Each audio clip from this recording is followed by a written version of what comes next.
on it.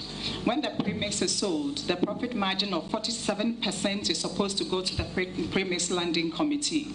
But Emily, are you still on policy? I'm still on policy. Premix policy is what I'm talking about. Can I please go on?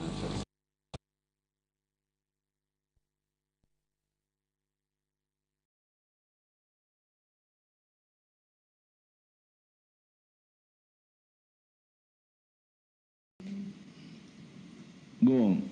Thank you. So the point is on premix. The policy of premix is to continue premix as is, as was, but especially make it available and on time, and also ensure that profit margin on premix, the 53% particularly that is supposed to go to communities for community development, happens. That's one policy around premix. We'll stay a bit on premix and then come to the marine fishing thing, some aspects of it. So let's stay here a bit. The premix, you talked about challenges with it, the lack of transparency in the distribution and all. Have you become aware of the solar outboard motors? Yes, Mr. Chairman.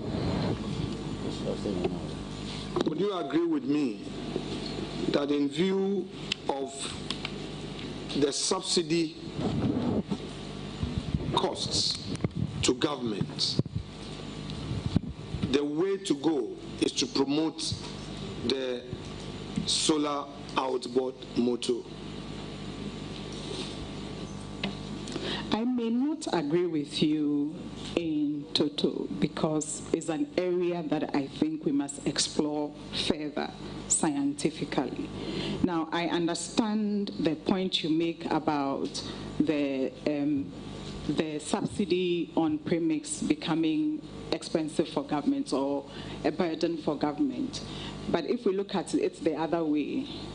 If the premix policy is implemented as it's supposed to be, the 53% profit that goes into community development, some build schools, some build CHIPS compounds.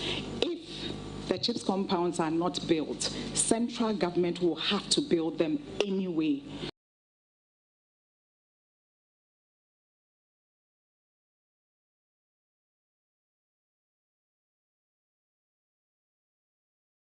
So the money central government will spend to build those development projects are covered by the profits from the premix. So the area of advanced technology, exploring solar and things are areas that I'm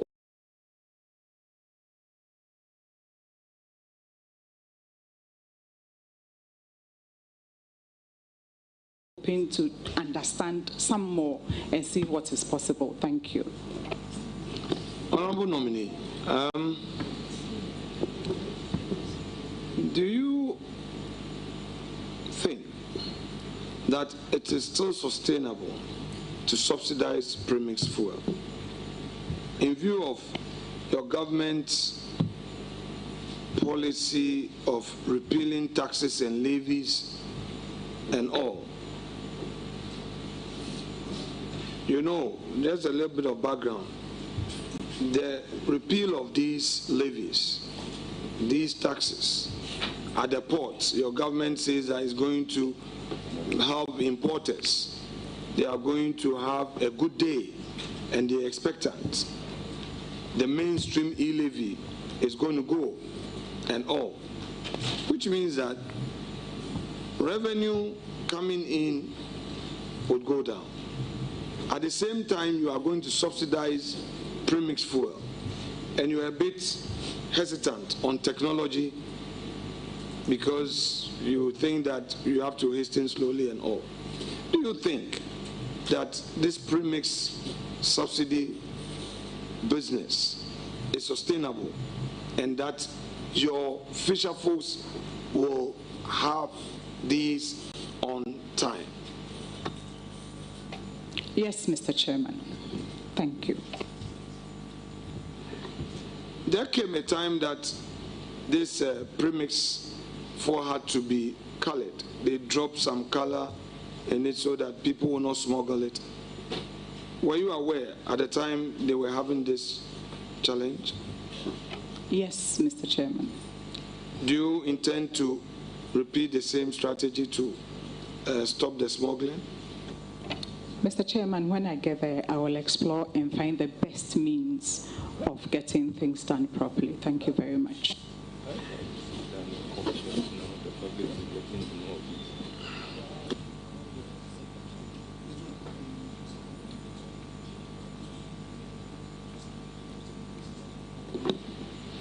Now, Honorable Nominee, I'll give you a background to my question and then put the question to you.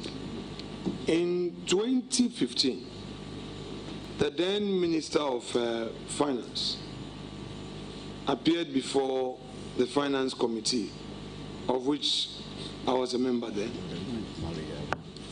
and capped a loan facility that had earlier been procured in somewhere 2011, the famous CDB loan. That CDB loan had a portion for London Beach projects. And the NDC government did some capping. And the capping that was done was to take away projects out of it. So the 3 billion we're going for, government decided that it was no more pursuing the London Beach project. Our people call it WAF, you know, Bridgewater, etc. They call it by all manner of names. I want to know from you, how you intend to continue the construction of those 14 or so London Beach projects that the new government that inherited the NDC government, I mean the Akufo-Addo government, 2017 to 2025, saw to the construction of 14 London Beach projects. Some have been commissioned, some have not been commissioned. What plans have you, as a sector minister, in ensuring that all these London Beach projects are completed? Thank you very much. We will review the projects as you have reviewed the sources of funding. Where we need to attract more funding, look for more funding, we will find the funding either from GOG or from our development partners. Thank you. Well, just for the avoidance of doubt, so that we don't appear hypothetical, Government of Ghana procured full funding for all these projects. In fact, government came to Parliament and Parliament actually approved everything, the commercial agreement, all the loans, all that, you know, government needed to do this project, you know, was approved. I'm just giving you the information so you can pursue it. By the way, were you part of the policy on fisheries? Honorable Leader, is the money still there?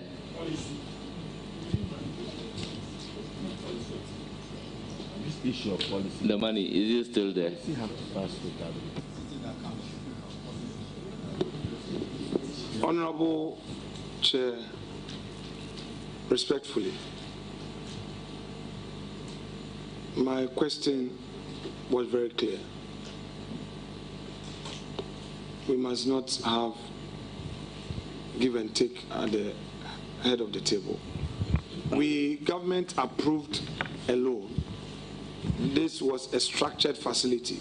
That's transport. The contractor will have to access the fund upon submission of certificate.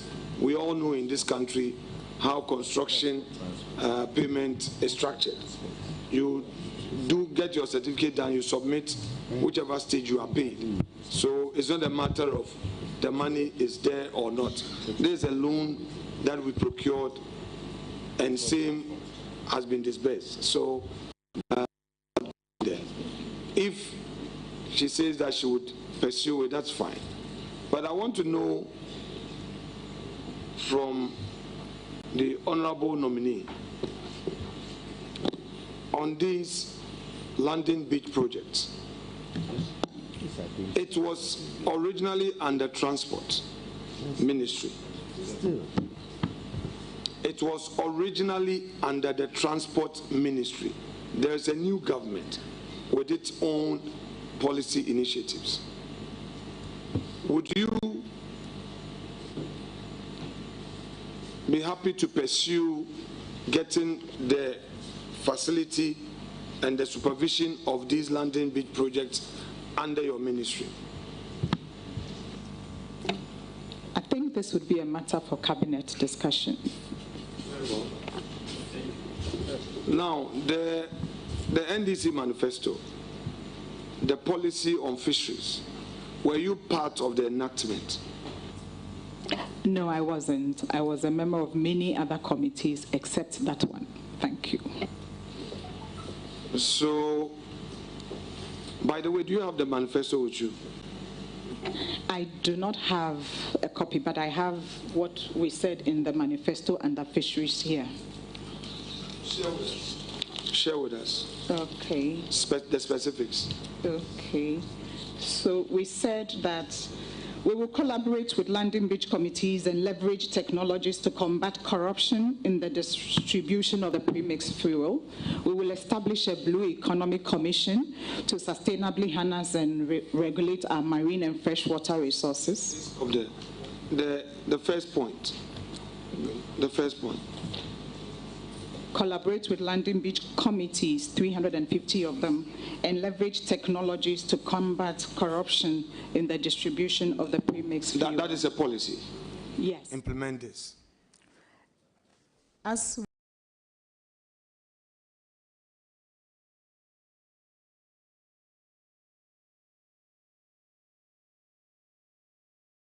is what we said we would do, out of which, yes, policy statements can clearly emanate from that. Yes. Yes.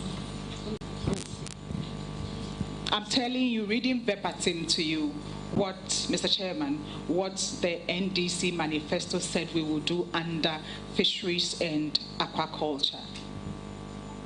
So that is one. Thank you, Mr. Chairman. My question is that what you just read out to us, is that a policy? That was my question, respectfully. Yes. Policy. Please proceed. If that is your policy, proceed. The next one is establish a Blue Economy Commission to sustainably harness and regulate our marine and freshwater resources. The next one is to enhance aquaculture through improved fish genetics, commercial fingerling production, strengthened quality assurance, and disease control. Let's stay there. Let's stay there. So on this third one, how do you hope to implement this? As we know, aquaculture is extremely important since fisheries provide 60% of protein for Ghanaians, but our marine and inland fish resources are depleting. So we need to enhance aquaculture. Currently we have, I think we have only 6 or so large aquaculture,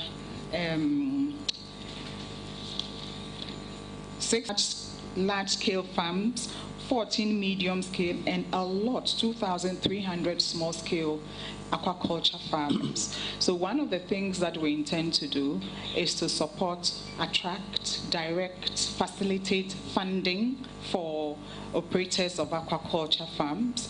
Also, one of the very expensive things that affect aquaculture is the feed, because and it makes the feed very, very expensive. So linked to and in collaboration with the Ministry of Agriculture, we will look at how to produce especially maize and soya bean in Ghana, just for the aquaculture subsector of fisheries. We also want to invest into research, especially around disease control, so far as aquaculture is concerned. So these are some of the things that we intend to do to support the growth of aquaculture for jobs and for prosperity, especially for our young people. Thank you, Mr. Chairman. Honorable nominee, to the Ghanaian youth listening to you now, this is very assuring. What timelines would you want to provide? Mr. Chairman, if it pleases the House, then I'm approved, and it pleases the President to keep